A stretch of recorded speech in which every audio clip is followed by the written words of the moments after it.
innaha amanatun. Mtume anamwambia Abu Dharr, uongozi ni amana, sio jambo dogo. Leo unafurahia kuwa mbunge, lakini ipo siku utakuja kujuta kwa nini ulikuwa mbunge. Leo unafurahia umekuwa diwani, lakini ipo siku utakuja kujuta kwa nini umekuwa diwani. Itakuwa ni khizyun wan nadama yaum alqiyama, itakuwa ni kilio na kusaga meno siku ya kiyama. Unakuwaje kiongozi, una gari ya milioni 700, kisha kuna raia wako huku chakula chao mkate ni shida, dawa hospitalini ni shida? Inakuwaje? Ni ishu ya ufisadi. Kwa hiyo viongozi wa dini wana jukumu la kuyasemea haya, ili wale ambao wasiokuwa nacho isifike mahala wakajikuta wanafanya maamuzi ambayo hawakustahili kuyafanya. Kwa sababu gani? Wana njaa. Mwenye njaa yake ikitoka tumboni ikihamia kichwani, anaweza kufanya lolote lile. Mbaya zaidi, kuna baadhi ya viongozi wa dini haya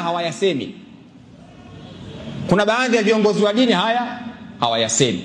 Na hawayasemi kwa sababu kuna mtu mmoja aliwahi kusema, idha ra'aita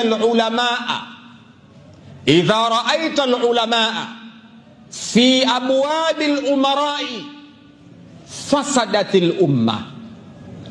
Ukiwaona viongozi wa dini, mashehe, wanakwenda kwenye milango ya wanasiasa kwenda kupiga hodi, kwenda kuomba